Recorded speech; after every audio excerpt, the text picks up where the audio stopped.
Okay.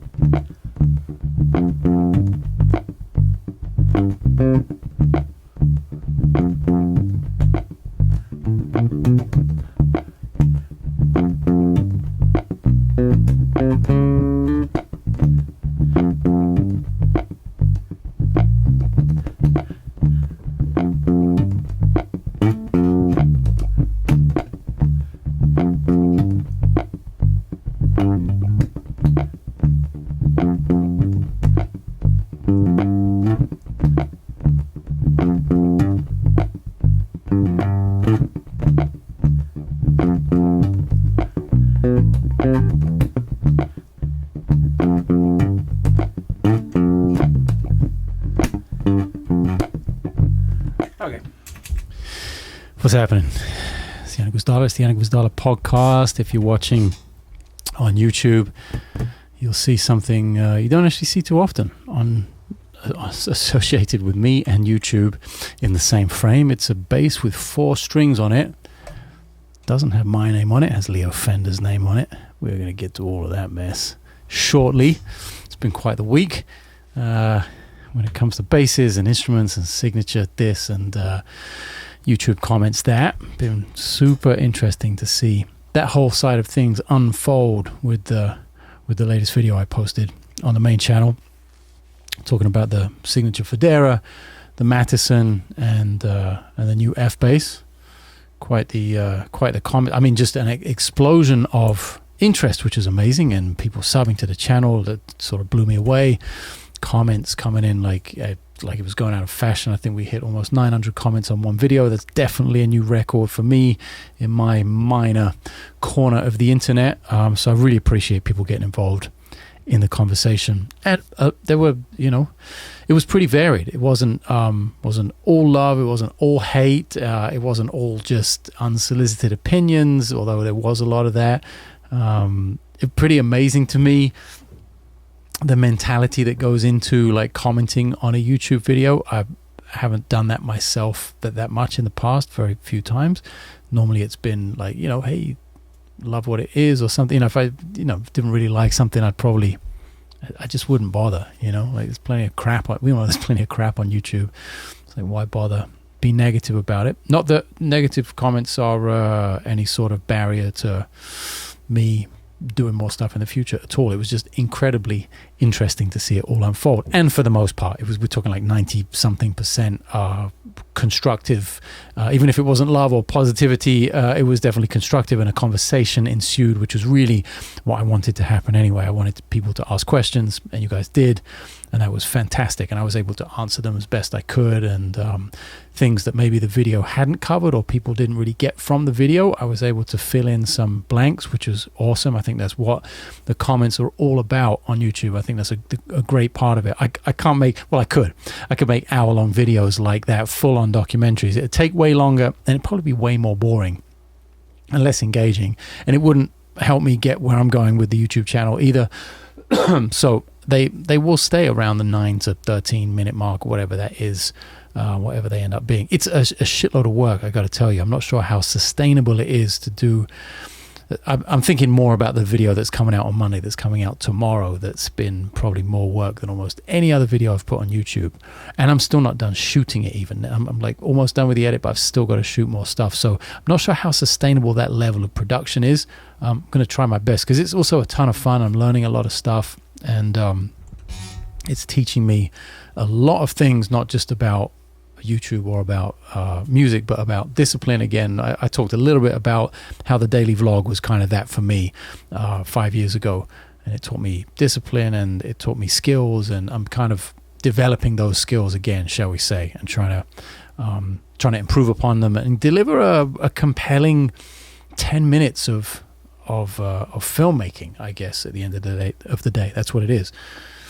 Tomorrow's film, if you will, is all about the balance between using single pedals, stomp boxes, and multi-effects, something that I came from very much from one direction on, from stomp boxes and using individual pedals, and of course the technology not being so advanced when I started out with pedals, that some years ago, too many years to even want to think about, and how how it's been almost how it would be impossible for me to do what I do now without multi-effects. So I talk about that in the video. It's there's a lot going on in it. I dive through my archives to find all this incredible crazy footage I forgot I even had from some gigs and studio sessions and all kinds of stuff, and tell the story. I think that's the one skill I'm trying to work on the most, is storytelling and improving that side, my writing side when it comes to words. So that has all been super positive over the past few weeks with trying to do the YouTube thing again, but really do it to where it makes sense. So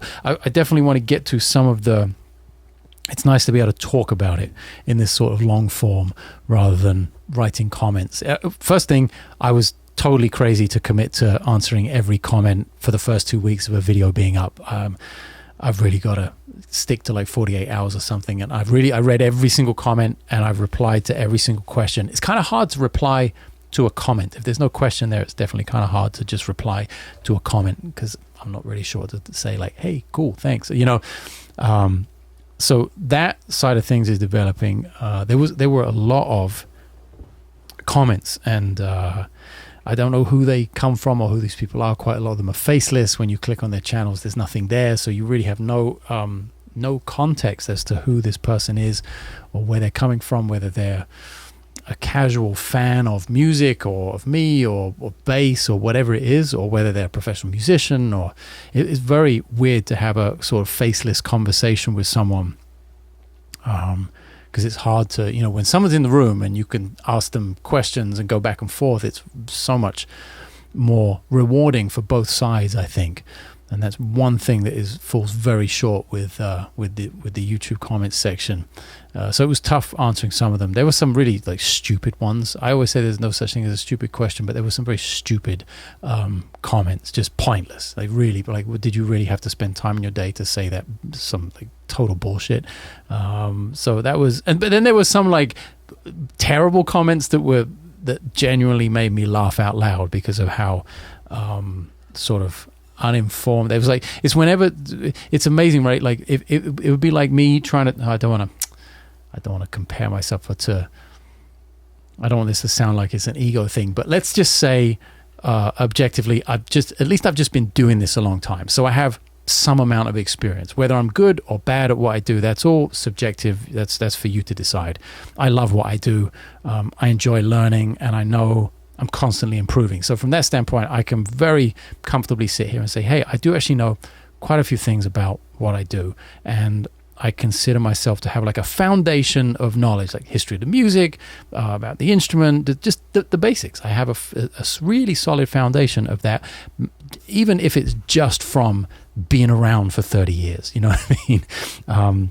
I don't have a high school diploma. Let's face it, I didn't graduate high school, college, no masters, no PhD, none of that stuff. So I can't cite the fact that I'm like a PhD in music theory, or I didn't study to be a luthier, so I don't know about the instrument from a very studied standpoint. But let's just say I have a basic foundation of it. So maybe I would compare myself to someone who's, let's just say, qualified as a doctor. They've gone through school, they've done their residency, they don't have a specialty, they're not a brain surgeon, they're not like dropping new hearts into patients and running down the street and sewing on a foot, and they're not that mega star. They're not the Marcus Miller or the Stanley Clark or the Victor Wooten of the hospital. They're regular person. So let's say I compare myself to that for the argument of this analogy, for the sake of this analogy, and some of these comments were like, were as if, now I compare myself to someone with medical training because I have zero medical training, and some of these comments were like people with zero information or experience with music or the bass or whatever, in kind of my world, coming up and talking to me as though I was telling a doctor like which medication to give for some ailment that someone had come into the hospital for. It was very interesting, and how people feel, I don't know, emboldened or really like confident from behind an anonymous username, screen name that's been very, not I didn't know this existed before. Of course I know this existed before. It's the internet. It's been around a while now. It's not, it didn't just show up last week. I knew this deep down, and with a lot of experience with it as well.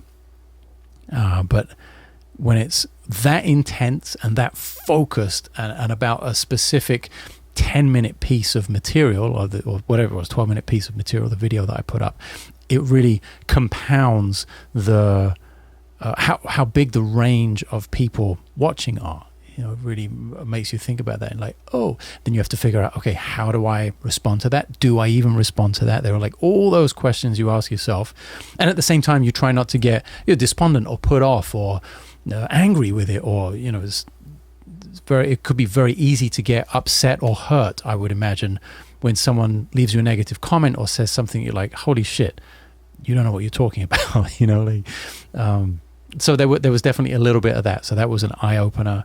That's something I have to learn to just absorb and also learn, it's not exactly know what battles to pick, but know what comments to reply to and when to leave something alone and be like, oh, okay, so you don't just, you basically don't get it, and that's okay, that's fine. I'm not sure why people so obviously don't get it but still feel the need to reach out. I still can't put that together for myself yet, but really interesting to start to understand what to get into and what not. And then some, like I said, for the most part, 90-something% part of it was just great feedback. Some people being really nice about the video. Okay, I have to take that the same way I do the negative stuff. It's just like, okay, that's, if you feel that way, that's great. That's for you to feel that way. That's not going to change how I feel about myself.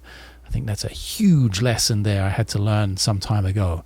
It's like, do I just go in search of the positive comments and get that dopamine hit or whatever it is that elation that those things give you, and then get crushed by the negative comments? Or do I just understand that I'm where I am and I'm very centered and I love what I do, and I'm going to keep putting up the videos or keep doing the work in whichever lane it is, regardless of what other people think? You've heard me go on like this is a great thing, we're going to go tangent to tangent to tangent here. I'm sorry, we are going to circle around. We are going to talk about YouTube, we're going to talk about goals, we're going to talk about all kinds of things in this podcast. We're also, before I say anything else, thank you so much for, I think, the 280 or 300 people that are already subscribed to the YouTube podcast channel. I set up separate channels to really put everything where they belong. The main channel for the big videos that I put out way less but do more work on, the podcast that comes out every Sunday morning, and then the clips channel where I clip stuff from the podcast or from other videos, or just make dedicated shorter form videos with less heavy production in them, to put them in clips, to put them in a place where people might want a short hit of information. And maybe we can get a library going there and categorize things, and there'll be pedal things and gear things and music things and theory things, all kinds of stuff. So thank you to everyone who has subscribed to the other channels. If you're watching on YouTube now, I really hope you consider hitting the like button. That really helps with the algorithm, and subscribing to the channel in order to get this channel monetized. And this is a huge thing I want to talk about from the comments from that last video. In order to get the channel monetized, you have to have 1,000 subscribers and 4,000 watch hours. So people have to have watched your videos collectively for 4,000 hours total.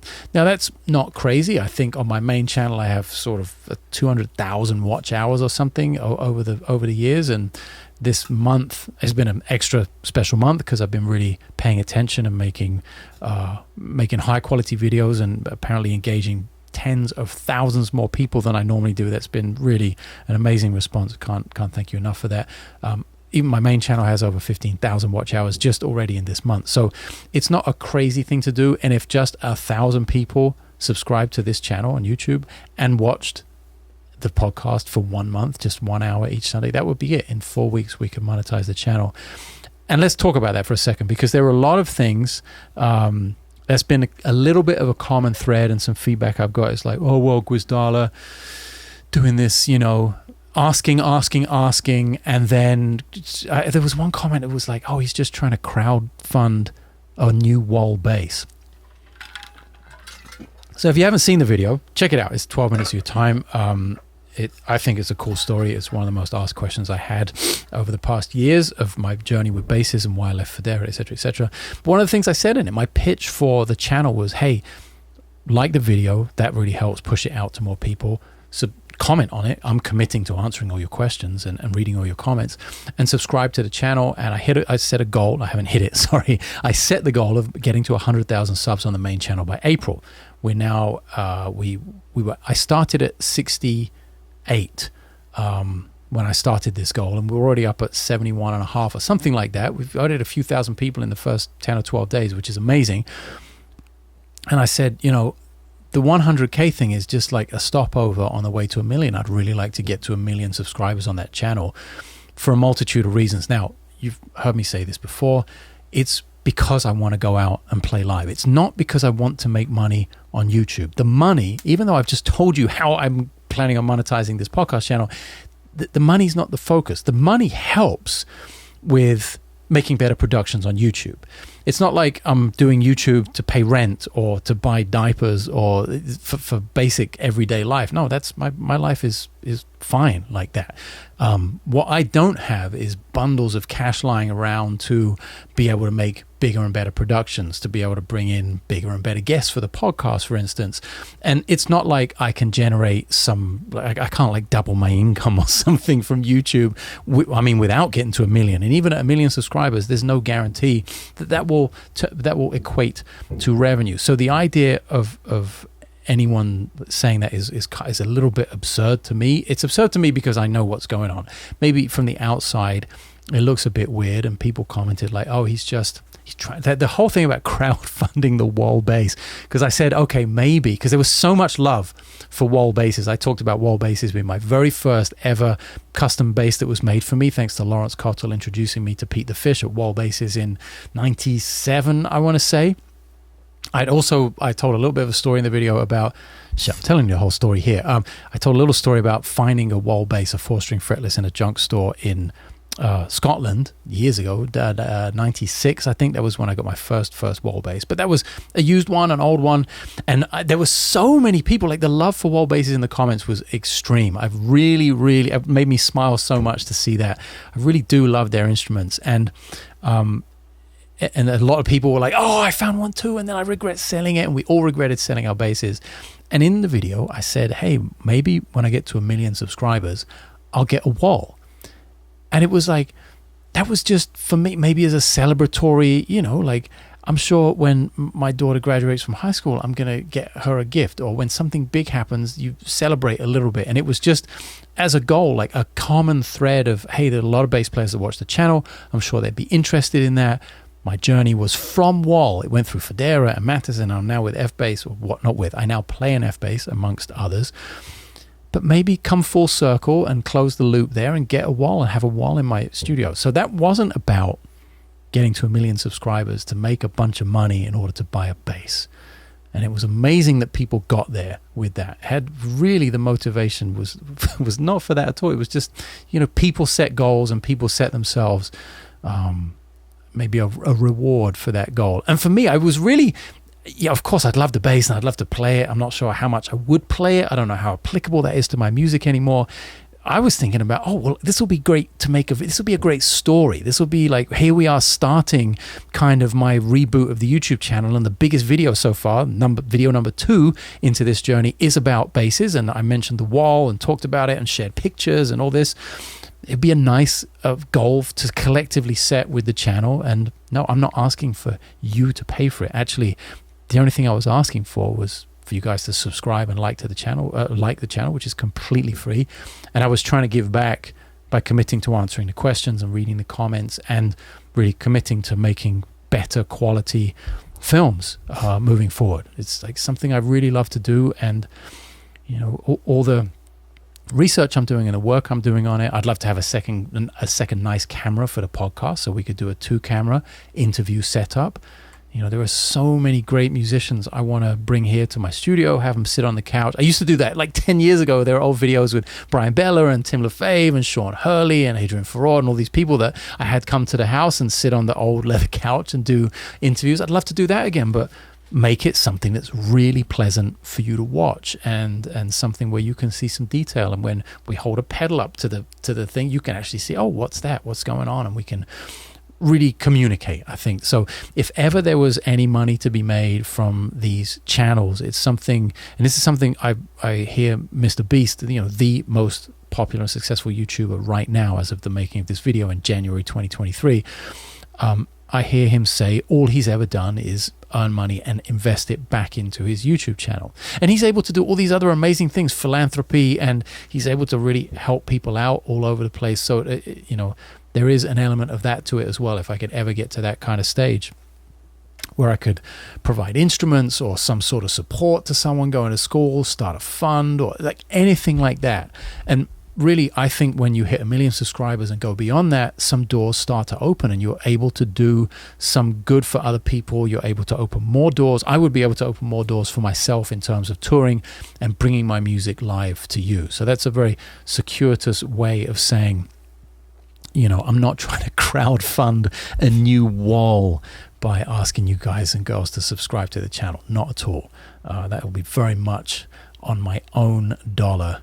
And there and the wall thing, it's whatever. I heard somebody told me, I'm trying to think who this is, somebody that really knew, said there was something, maybe number one, they're not even taking orders anymore, and number two, maybe there's a 5-year waiting list for them. I mean, they got really popular again, if that's the case. And I think, I don't know. Maybe I should do an anti-bass buying campaign. Maybe I should call this episode of the podcast, I'm Not Buying a Wall. Just to hammer it home. So there were some people commenting like that. I just wanted to address that in case anybody might be listening to this podcast. I doubt it. The podcast is the smaller audience for sure. The podcast channel will be the smaller channel, but I'd love to do something higher quality for you guys. I really like the way the audio is going down now, and I've had some great feedback on that. I know it's very clear. The bass, I was finally playing some bass up front in the episode, and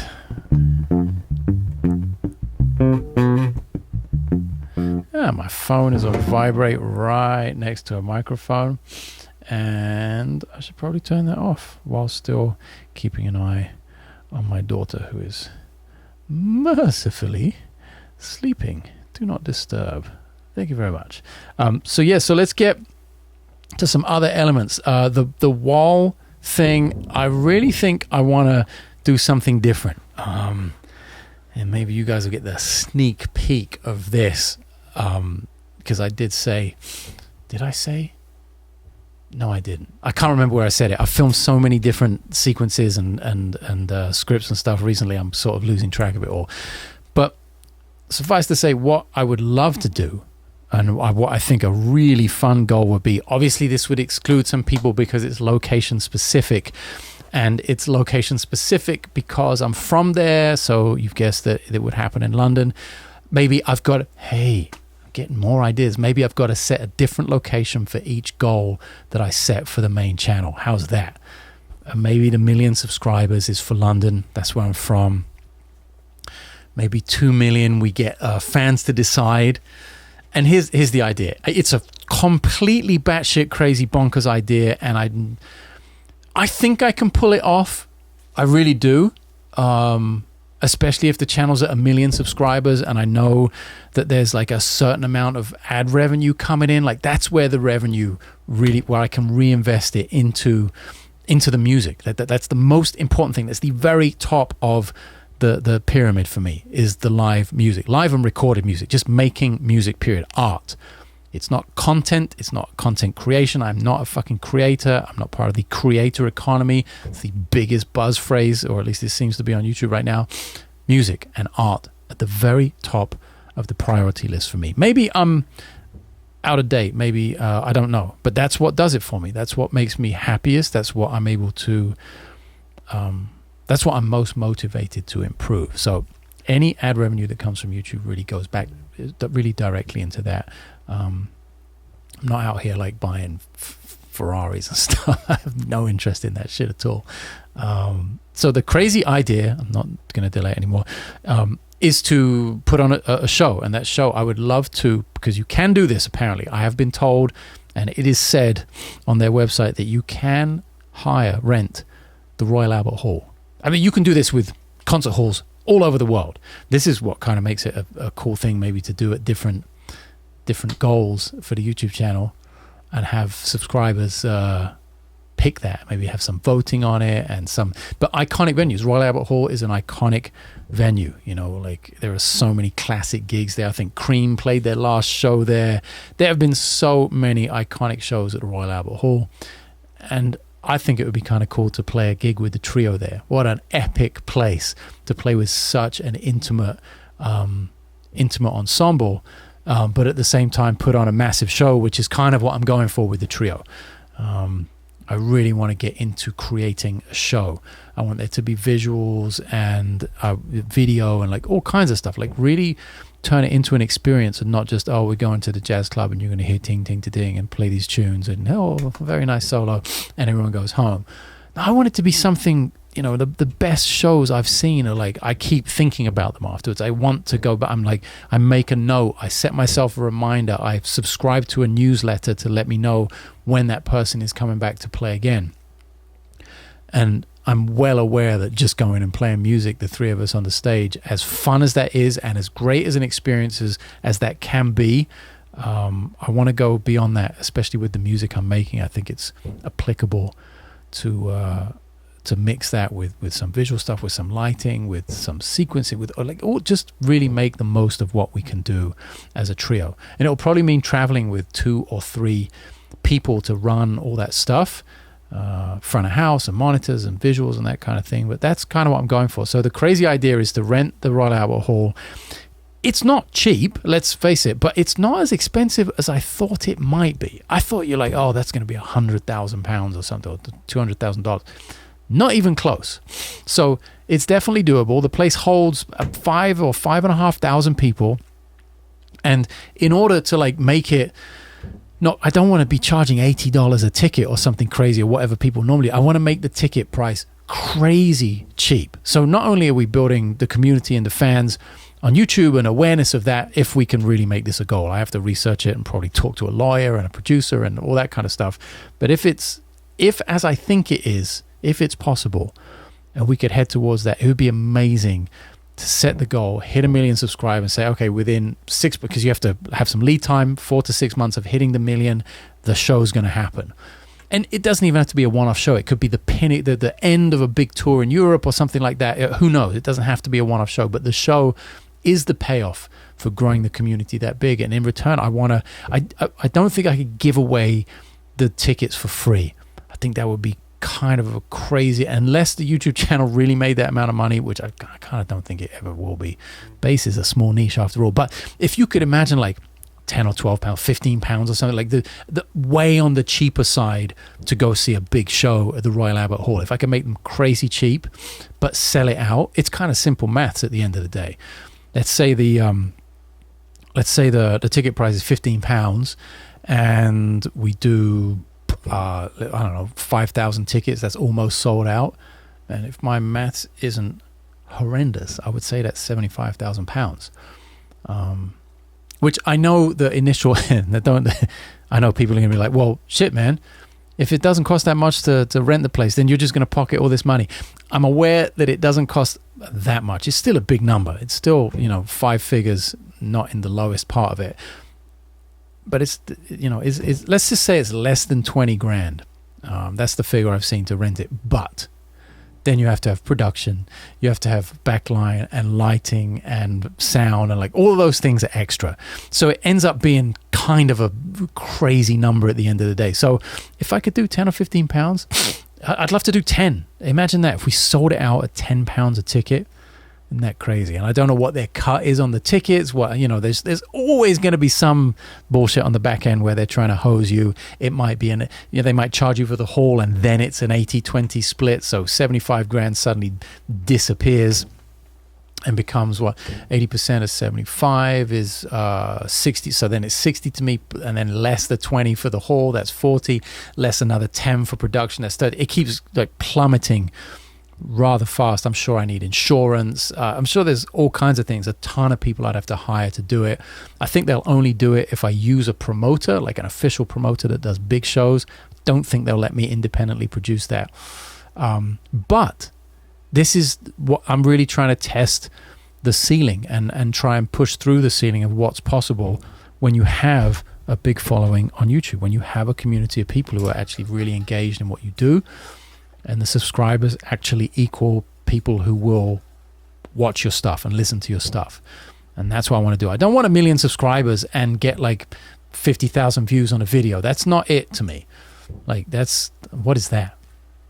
Why do you want 1 million and get that little engagement? Now, I realized that I've had a YouTube channel since 2006, so a lot of people that have subscribed up until the 68,000 subscriber mark may have changed, may have moved on, may have no interest anymore. So there are going to be some people in there that are kind of, dead weight's a little rude, but perhaps not as engaged as a true fan. So it's just interesting. It's something I'm passionate about because I love music so much and I love to make art. And as much as I can make that the focus of my professional life, I will. And that's where I'm at with it. So I'm not trying to crowdfund a wall base. I'm not trying to hose anyone or screw anyone over. I am trying to monetize the podcast channel and the clips channel, because that all helps. And when we talk about monetization, it's not life-changing. I'm not MKBHD. I'm not Marcus Brownlee. I'm not Mr. Beast. I'm not PewDiePie. I'm not Dream. I'm not Eric. Ryan Trahan. I'm not any of these people that are the big, 10, 30, 40 million views a video type of person. I'm just me in this little corner niche of the bass world doing what I love. So I'm realistic about it's not like life-changing money. And if it became life-changing money, I'd be super transparent about it, and you'd get a lot more in return for your subscription to the channel. Let me tell you, your free subscription to the channel, because I'd be able to do so much more, and I'd be able to. There are so many layers to it. I think that's what doesn't get talked about so much. For me, there's the family layer now as well. So to justify leaving home and leaving my daughter, and to expect my wife to do so much extra work when I'm gone is unbelievable and a very unfeasible thing to ask of them. So yeah, that takes more money. It's not just, I'm going on the road and it's just me and I can deal with what I deal with. No, there's like a lot more people involved now, and a lot more very expensive circumstances. My wife works. When I'm gone, like, we need childcare, we need all of those things, like basic stuff, which I guess when you maybe work when you don't have to travel so much, when you stay in town, regardless of what job you work, if you work kind of normal hours, whatever that is, 9 to 5 or something, the framework is a little more forgiving, shall we say, especially if there are two parents and maybe you don't have more than 2 kids. It's a little more doable. But the traveling thing just kills that. One parent being gone, me being gone too much, is just not an option. So, like I said, it all helps. And cannot reiterate this enough. I'm not trying to crowdfund a wall base. It's been making me laugh every day. I think about it throughout the day. I just think, wow, how did you think that? Do I come across as that much of an asshole? That's so bad. I really hope I don't. That would be an awful thought. And speaking of art and making music and traveling, but I was going to say unfortunately, but I'm really excited to do it if we can pull it off. For anyone who's listening in South America, it looks like we might be able to pull something off in the first week of August. Going to come down there and hopefully play in Santiago in Chile, in Buenos Aires, maybe in Montevideo. I'm not sure. I don't really have a connection there yet. But the idea is to spend 4 days in the studio with Juan Pablo Alcarro, my engineer in Buenos Aires, and bring Tom and Nico down there and spend 4 days in the studio making a new album. So August, try and play a few shows, make the new album. And we'll play in Buenos Aires as well, maybe at Thelonious or Cafe Berlin. I'm not sure yet. We're talking options right now, which is fantastic.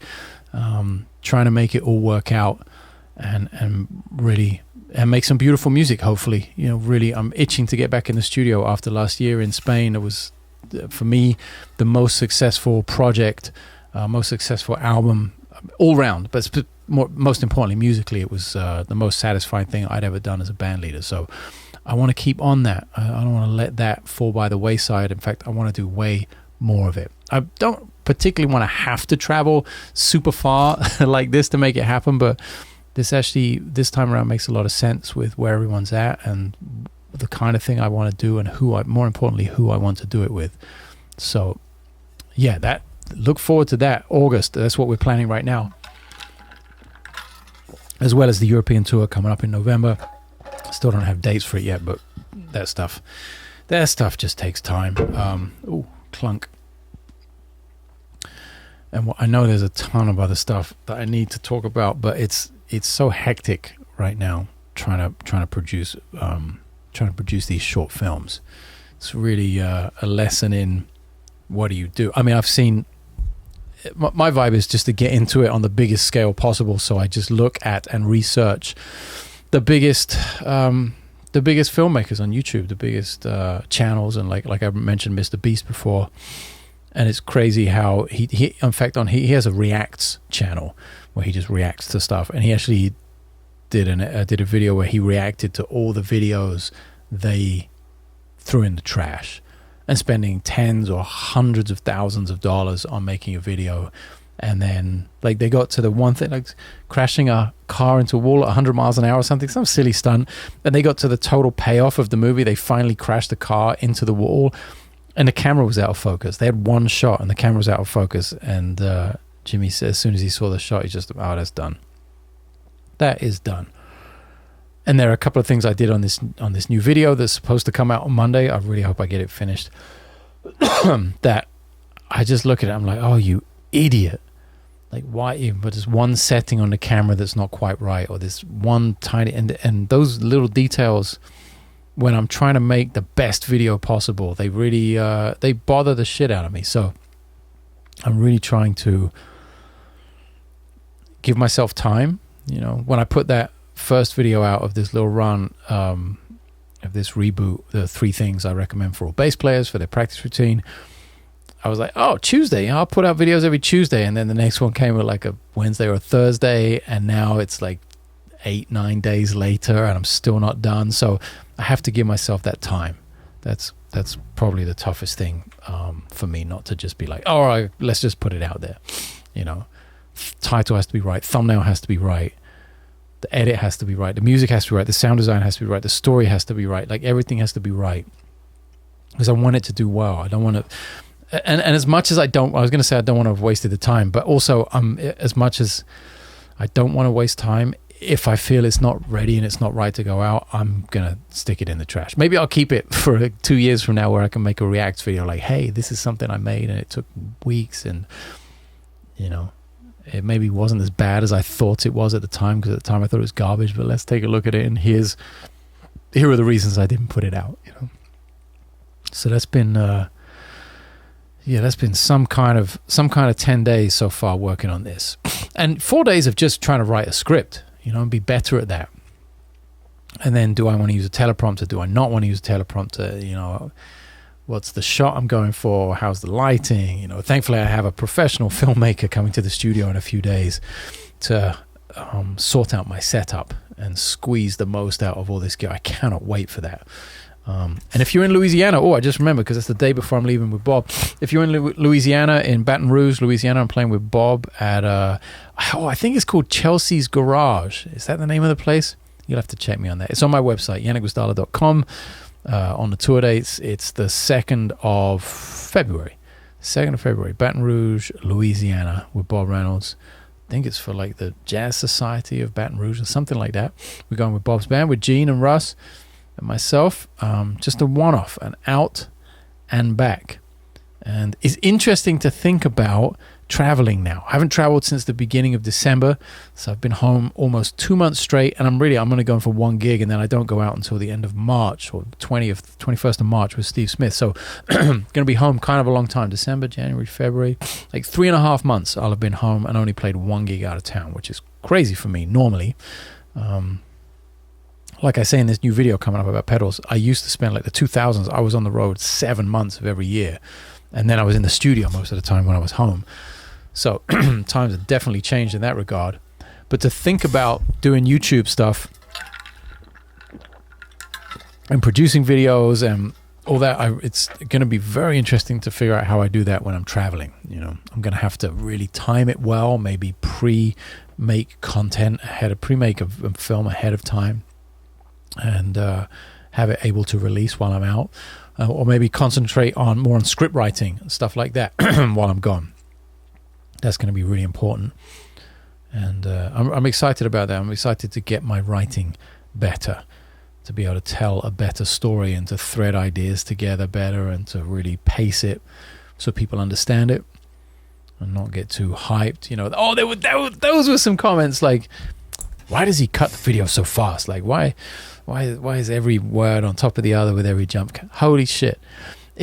Then I know I'm hearing from somebody who's just my age or older. Then I know 100% that they're just not, they didn't grow up with YouTube. They grew up with traditional legacy TV and film, and it's just not made like that. And YouTube is fast. Like, this podcast is laid back and relaxed. I don't edit a single thing. It goes up as long form. I chop the crap off the front, off the end, put the little, jingle in, and that's it. That's all the editing I do. I don't unless something really goes wrong in the middle, or I have to stop and go tend to my daughter. I don't do any editing with it. So it's nice and relaxed, laid back. You can listen, you can watch, whatever you like. But actually making films for YouTube, it's crazy. And now, of course, I'm listening to editing podcasts and watching videos from this guy, Helio, who does all Beasts and Logan Paul stuff. And it's really interesting when they talk to traditional filmmakers like, hey, so could you put The Joker or Inception or something on YouTube? And they're like, yeah, but you'd have to make it half as long. You'd have to cut the thing super fast, because people just won't watch it. It's like the commitment, right, to get up from a movie. Like, when you go to the movie theater, I don't know if anyone's done that lately. I haven't done it for a long time. But if you go, you spend money, you sit down in your seat, you got your popcorn and you whatever, and you sit there and the movie starts. And now, even if you don't like that movie, to get up and leave a movie really takes something, I think. You're there, like, oh shit, it's not as great as I thought it was. Well, whatever, I'm here, I'll just stay. There's none of that with YouTube. The nanosecond that you are not entertained and that there's something else right there. It's kind of like sitting in the movie theater with a remote. Could you imagine that? And just having access to every movie ever, just bam. And instead of having a remote, you just have it on scroll, and there's just like bright pictures and thumbnails and titles to take you away from, and it's just that you even if you're watching full screen and you don't have all the suggested videos or whatever, like the second you get bored, you're thinking about, it's time, I need to go watch something else. And that happens in a split second. So for all the people who don't like the jump cuts and how fast paced it is, well, I'm not really sorry, because what I'm not going to do is cater to the past. I think that's a really bad mistake that people make. I think that gets lumped in with people who play for their audience in the studio. Big mistake. You've got to play for yourself, otherwise you won't be honest.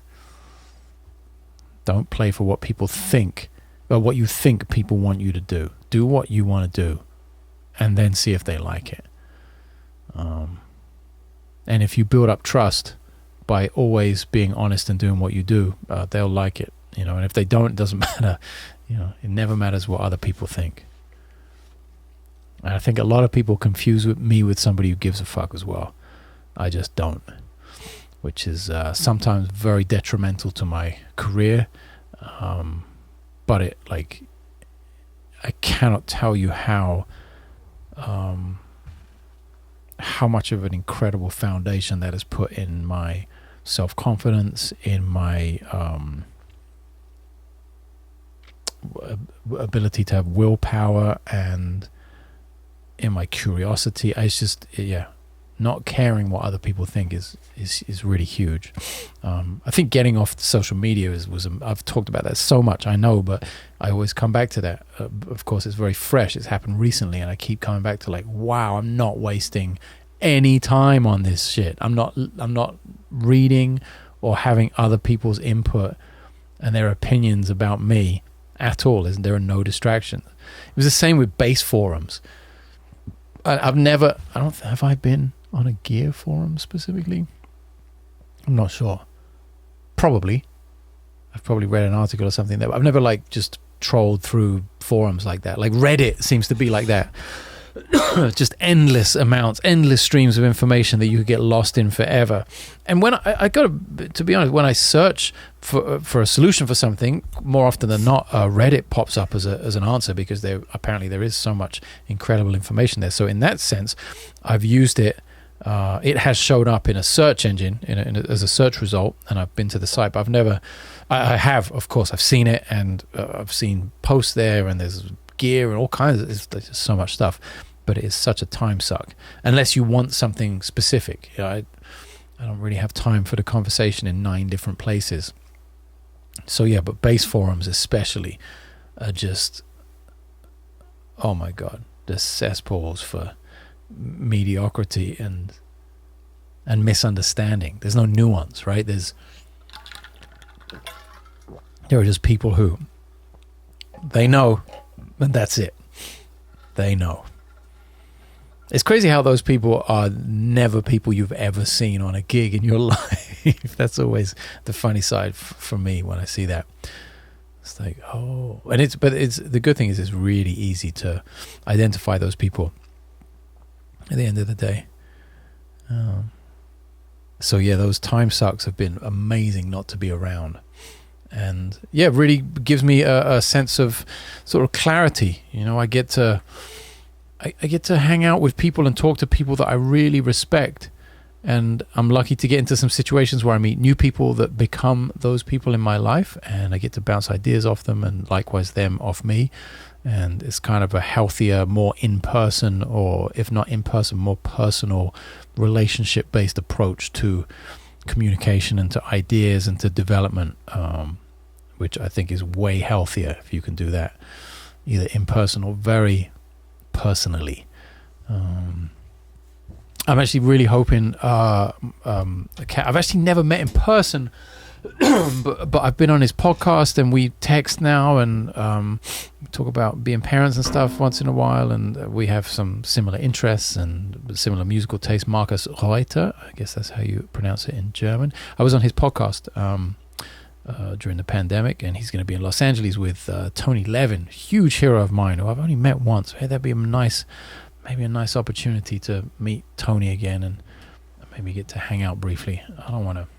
It's always the worst though, right? When people are on tour and you're like, I don't want to talk to you, man, because I know what it's like to be on tour, and almost the last thing I want to do on tour is just to hang out and talk shop. So, but I think it'd be really nice to have Markus on my podcast. I think he's a trained psychologist as well, which it was a nice conversation to have with him. He obviously thinks a lot about life and music and art and the human condition and all of these things which are essential to what we do. So it'd be nice to have an in-person conversation, sit him on the couch. Maybe I'll have a second camera by then. I have other cameras, they're just not as good.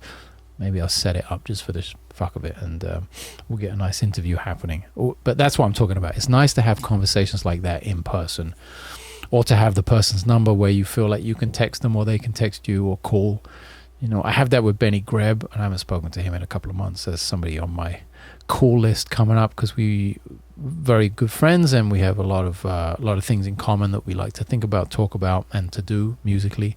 So that has been so important, and to prioritize those things over all the noise. Oh man, why can my voice never last the whole hour? This is why I need a guest more often, so I can shut up. With a guest, I love having a guest. I barely end up talking, which is great, because I'm so curious about what they have to say and their experience, and sharing that with you guys. It's to do an hour just into the mic on my own. God, I got to give it to Bill Burr. He's the master of that, and so consistent with it as well.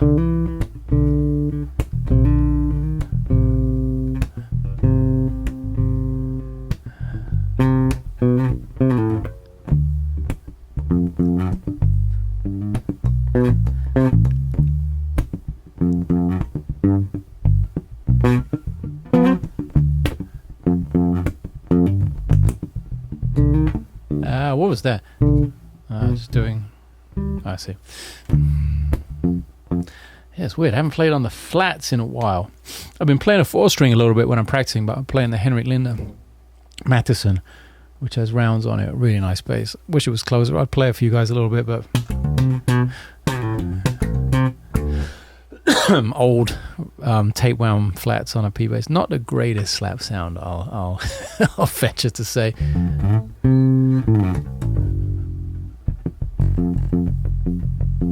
But I do love this bass, and I guess I'll close out with that, because that was another thing of so many people had an opinion about the signature bass thing.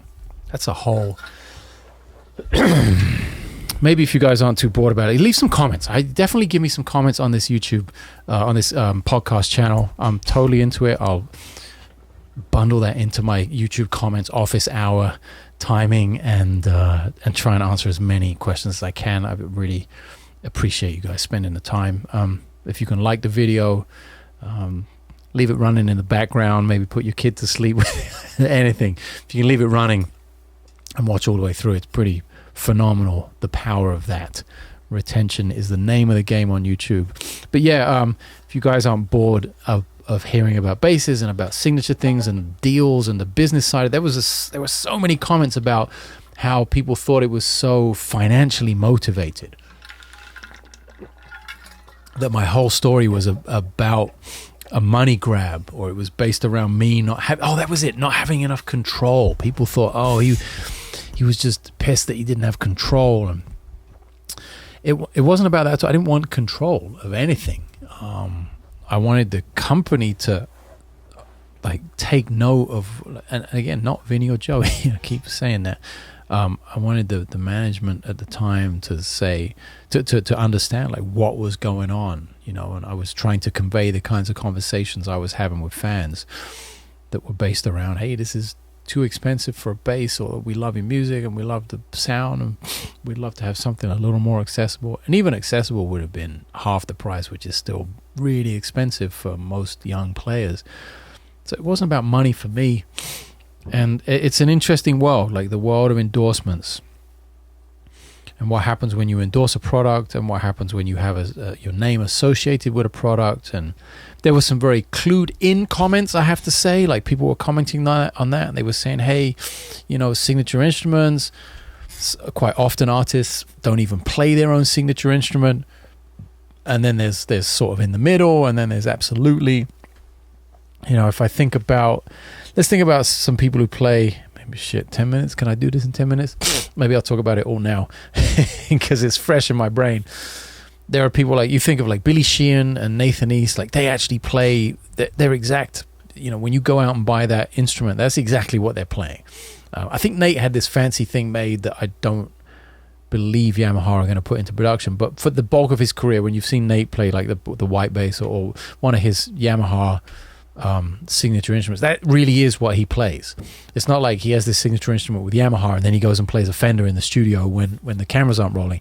No, he actually plays that. That's one thing I've always sort of admired, that he was able to, I don't know, get away with it. Sounds like he did something wrong, but there is definitely a stigma that goes with playing a bright 6-string bass, considering the amount of records he does. The Fender bass is the most recorded electric bass in history, probably because it's been around the longest, and I think engineers just know what to do with it more than any other instrument. It's such an easy sound to fit in almost any mix. So to then be one of the top studio musicians of the past, I don't want to call him out for his age, but let's say many decades, playing on records that I bet he's forgotten about more than he remembers. There are just so many records, and there he is playing a lot of it on a Yamaha 6-string bass. And I think he had a 5, and I'm sure he plays other instruments as well. But that's a good example of somebody who has a signature instrument with a company that, as you know, Yamaha, huge company. Nathan East, huge bass player in our, albeit small niche little world. It's a good example of somebody who plays the instrument that the company is selling, and it's not like a cheap knockoff thing. It's like, that's the one. It's not cheap, I don't think. I have to research that. Patitucci was the same way for a long time. Had a signature bass. You know, we'll know the John Patitucci signature bass. I think it was the orange one, right? I can't remember. I've actually played with him a couple of times when he's been playing that instrument, but since then he got the hollow body thing, so which they don't make. But it also, I don't think it's a signature bass that they advertise. I'm not, because it's not in production. I don't think it's a signature. Anyway, let's say Billy Sheehan, Nathan East. God, I'm losing it. I'm really losing it. I think Sean Hurley has a signature Fender as well, right? And I'm pretty sure he plays that a lot. But let's talk about visible people, like the older generation, the older crew, Nate and those guys. That's a really good example of that. Now, look at what Marcus Miller did with Sire basses. How big was that deal when it happened? That was huge. All you heard about was Sire basses. I gotta say, I played one a few years ago when I was down in Chile, and my friend at the slap store, the bass store down there, and David's store, and I thought it sounded great. I played it. I was like, wow, feels really good. And it was like $400. It was like really cheap. I was like, wow, great. But does Marcus? No, of course he doesn't play that bass the whole time. Like every time I saw him after that, every time I saw him play live or saw videos of him, he had the Sire bass on a stand on the stage, and he played it for a song. You know, maybe that was part of the deal. But this is all. There's nothing wrong with that. I'm not saying that's bad. I'm just saying it's an example of someone huge, who is Marcus Miller. We all know him for this 70s jazz bass. That, you know, the color, the everything, the sound. That's his thing, right? And I know for a fact he bought two of my basses. So I know, and I just know for a fact, talking to his guy, that Marcus has a lot of instruments. And I've seen him play a Federa, fretless, and just all kinds of things over the years. But that's a good example of a real legend who has a signature instrument with a company like Sire, and that's not his main bass. And then, let's see if I can think of...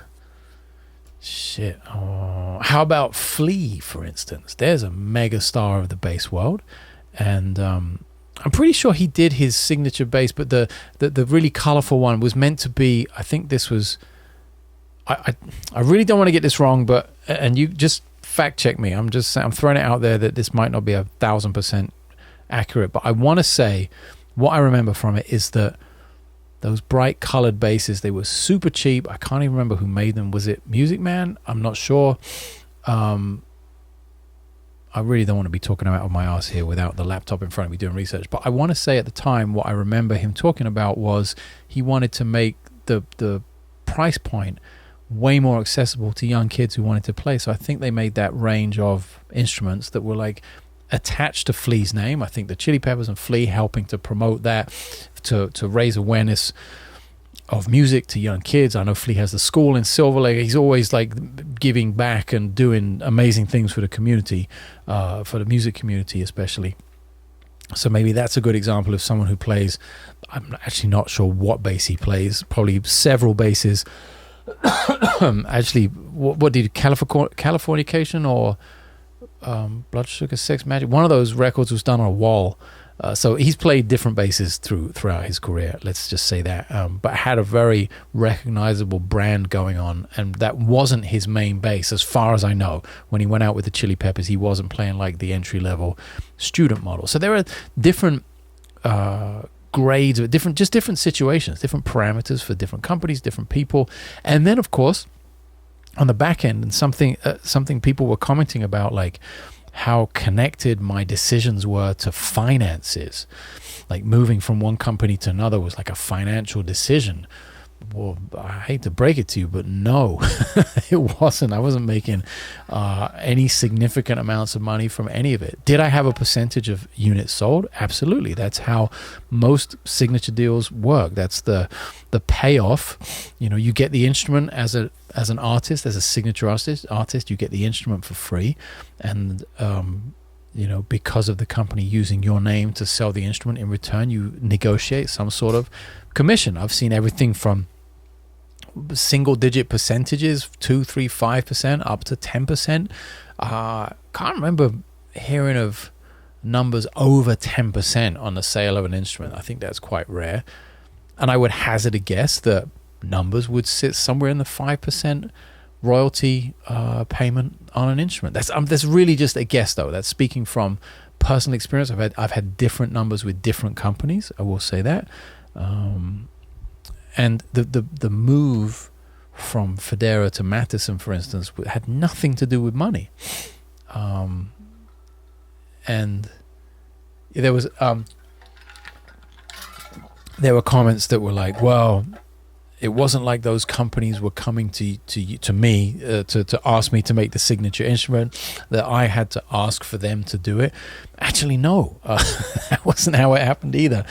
Federa were the ones that offered the signature instrument. I didn't ask for it. I never expected it. Like I said in the video, I was actually going through that build to just have a backup to my original because I was so happy with it. So yeah, that was an inaccurate observation as well. And to go with Matheson, who was even smaller and had less marketing and less potential to sell instruments. He said it was just going smaller, and making a cheaper instrument. So it definitely wasn't a financial improvement. And because of the small infrastructure and because of the high goals we set ourselves, our lofty goals to do all of these, 3 different bases and CNC and handmade and all these different price points, it just wasn't possible in the end. So that to leave the situation with Matheson also wasn't a financial one. It was, okay, we can't move forwards on this because his skill set and his strengths are not in creating this kind of huge machine that we were trying to. His skill set and his strengths are doing what he does, making beautiful instruments and being mad scientist in the studio, in the workshop rather, and producing great instruments, and not doing that to any sort of mass scale. So that was my bad, his bad. That was our bad. Just we had these dreams, these ideas. We thought, the instrument was amazing. Like, let's not get it twisted. The instrument was phenomenal. His craftsmanship is, world class. That's why I went there. And I had been introduced to him by Henrik Linder, and he had said to me, if ever, the offer was made, like if ever you're thinking about making a switch, I'd love to make an instrument for you. So when I say in the video, oh yeah, I called up Anders and said, hey, can you make some prototypes? That wasn't me asking for a signature bass. That was him having extended the offer, like, hey, I'd love to make you something. And we'd talked a bunch before just about ideas and pickups and all kinds of just stuff. Nothing to do with, hey, me going to Matheson and doing this whole thing. The whole situation came after the prototypes were made. I didn't go into it initially. I just went for a change. I went for a change of instrument. Kind of like I did with F-Bass now. The thing with Matheson, it didn't work out. Okay, that's fine. It is what it is. Some things work, some things don't. You have to move on. You learn from the failures and you go forwards even stronger. And, when I said I wanted to just buy a bass and not be attached to the business and the financial side of things, that's where I'm coming from. That's what I meant. I meant I didn't want to have to be thinking about price points and, this CNC person is doing it and how does this bass feel? Oh, that neck's shitty and we got to change this and that. Like, I'm sure if you ask Tosin Abasi, Animals' leaders, phenomenal guitar player, a friend of mine, Tosin Abasi, who has a guitar company, he was even talking about branching out into bass at one point. I got to call him about that. That'd be interesting. But I'm sure, I bet my life on it, that he has so many stories of the development of the instrument and how many things they had to go through, money and production and prototypes and CNC here and move it over there, and that's not working out now, so we got to put this fire out over here. That was what I was trying to get away from. I moved from Federa to Matheson because Federa weren't interested at the time in doing what made sense for me with in my orbit and with my fans and with the direction I was going with what I'm doing. And then Matheson didn't work out for a bunch of reasons, none of them malicious, and we move on. And I was like, okay, you know what? I'm going to back away from getting into business with someone, and I'm going to go to a luthier that I respect and have him build me a bass. And this was the first time I really showcased anything about the F-Bass, and I've had it for almost a year. So there was no pressure to blow up my social media with all that. from F bass, and it feels great. I love playing the instrument. I don't know if I mentioned this on the last podcast. Not sure I got the mixes by then or not, but the new Steve Smith record, there are two halves to the record. There's like a very arranged and composed side, and then there's this like completely improvised side that we did with George Garzone for a day in the studio. And there are some moments on that side of the record where my bass sound is like, I'm actually happy with it. It's one of the few times in my entire career that I'm happy with it in the studio.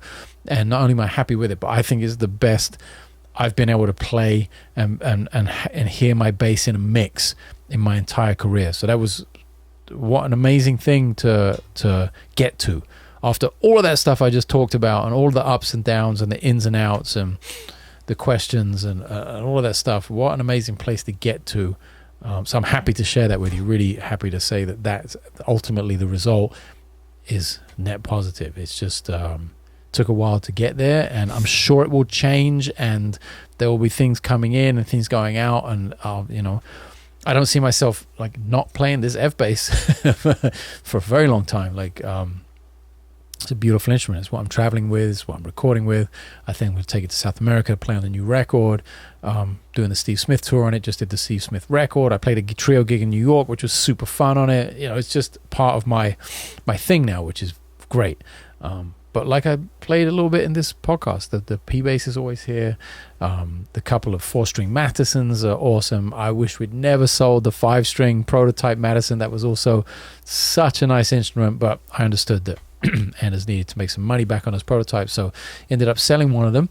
Somebody in Singapore has it. You lucky bastard, if you're listening. I loved that bass. The PJ pickup setup and 5 strings. It was a really nice instrument, but yeah, you lucky guy. I actually hand-delivered it to him in LA after the NAMM show. I'm sorry that I do not remember your name, but I do remember meeting you and handing you off that bass. And if you're listening, you got a good one. And if I have the money one day, I'll come find you and try and buy it back off you.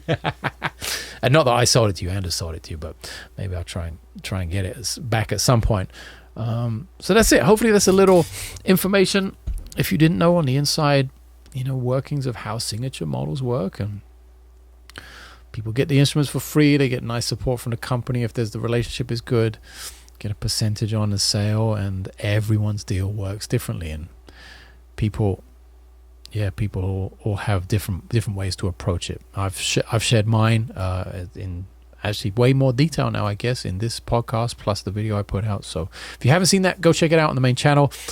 Please, if you can, hit the like button. That really helps with the algorithm. And leave me a comment. More importantly, it's great to comment. I will read them all. It's easier to read comments. I can read 1,000 comments in an hour or something. Great. To reply to 1,000 is questions is tough, but leave questions as well. I'm very happy to give back as much as I can in return for the likes, the subscriptions, and the comments. They all help grow this stuff and ultimately help me come to wherever you are and play live music, which is the ultimate goal.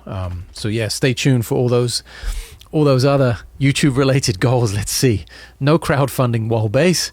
Maybe we play at the Albert Hall. That would be really fun, just to get everyone in a room and just rock out and make a super fun show.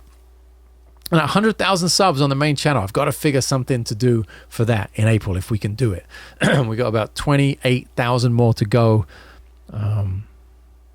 Let's see. I'm probably going to end up having to do something crazy to make that happen, but we got until the end of April to get to 100K. Let's do it. And that's it. See you all on the next one.